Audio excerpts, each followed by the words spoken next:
you're part of a team which is probably going to change history for Greece in a monumental way. As Steve has said, I'm an advocate for the Parthenon sculptures, which are, half of them are in the British Museum and half of them are in the Acropolis Museum in Athens. And I'm the Vice President of the Australian Committee. There are several committees and activists around the world. And I actually was in the British Museum just a few months ago and I saw them. It's probably the third or fourth time I've seen them there. And it's it's quite heartbreaking to see them so far away from the Parthenon in Athens, where the other half are, where they were created 2,500 years ago. I was very fortunate to meet Stephen Fry a few months ago, and he's a wonderful advocate as well. So he was utterly charming and delightful. So our team and people around the world are working very hard on social media to promote the issue, and it's going pretty well. Finally, we feel like there's light at the end of the tunnel, and hopefully they will be reunited in Athens, where they belong. Well, I grew up in the suburbs of Melbourne. My grandparents had come from Greece 100 years ago. Okay. Oh, whereabouts? From Ithaca, the fabled Ithacans, island of Yeah. Odysseus. And in fact, my grandfather had cafes in the CBD of Melbourne. So my mum grew up in cafes in the CBD of Melbourne. And then fast forward, when my father came to Australia from Cyprus, he also worked in restaurants. And so he had a cafe in the 60s in Russell Street in Melbourne, near the Greek precinct. And then fast forward a little bit, I married someone who kind of took my life out of the suburbs of Melbourne and sort of into the entertainment industry. So that was an interesting period of my life, I have to say. And he was in a band called Skyhooks, which I'm sure you all knew. And when my eldest son was 4, he developed a brain tumour, which was pretty horrific.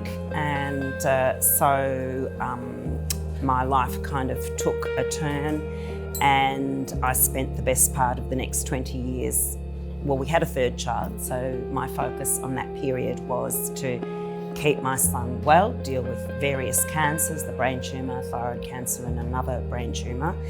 And my husband's work sort of took him all around Australia on the weekends and what have you. So I really kept the home fires burning with these 3 boys. And so I had studied, I had 3 degrees, but I didn't end up really working outside the home. So my focus was this situation. And then fast forward about 7 or 8 years ago, my marriage ended, and I'd already started visiting Greece a bit more, and I obviously felt very strongly about the Parthenon Marbles. So about 15 years ago, I was already doing my advocacy work, and I spent more time in Greece at the end of my marriage, and then decided to buy an apartment there. So I live at the base of the Acropolis in Athens. So I get to see the Parthenon every single day. And every single day I look up and I marvel at how beautiful it is and what an engineering masterpiece it was, and how on earth did they build that beautiful temple on the top of this rock. And of course in Athens there's a building height restrictions, and so anywhere you are in Athens, 10, 15, 20 kilometres out, you can see the Acropolis. So it's not built out. So it's the pinnacle of Athens. I had no idea that's the case. It's really, and it's just so beautiful. You can see it's so iconic, and you can see it from everywhere. So it's a real privilege to live at the base of it every day. Yes. Elly. Okay. You have carried culture, identity, and community on your shoulders for years. At what moment do you realize that your fight for the Parthenon legacy was not just about preserving history, but also about protecting something deep inside yourself?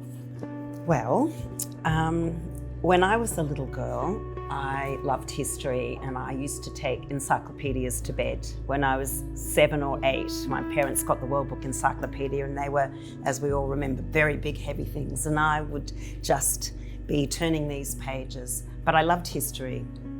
And going to school in Australia, obviously, all my friends had cheese and Vegemite sandwiches. I also had cheese and Vegemite sandwiches, but I always knew that my Greek heritage was something that really informed the way I thought, informed who I was. I was Greek, growing up in this wonderful country, Australia. So fast forward, I raised my children. I was very busy for all those years, but at some point it was my time to roll up my sleeves, and you throw everything you can into that passion and that quest. I guess it's a quest. That's my passion, that's my motivation. I feel very strongly about it. It's not a job, it's not a chore to me. It's just something, a way of expressing my Greek identity, of righting a historical wrong, and it's a way of me expressing my Hellenic culture, my Hellenic persona, I guess. So yes, thank you. Thanks, Elly. Now, that was beautiful. We'll do another drum roll and I think you're next.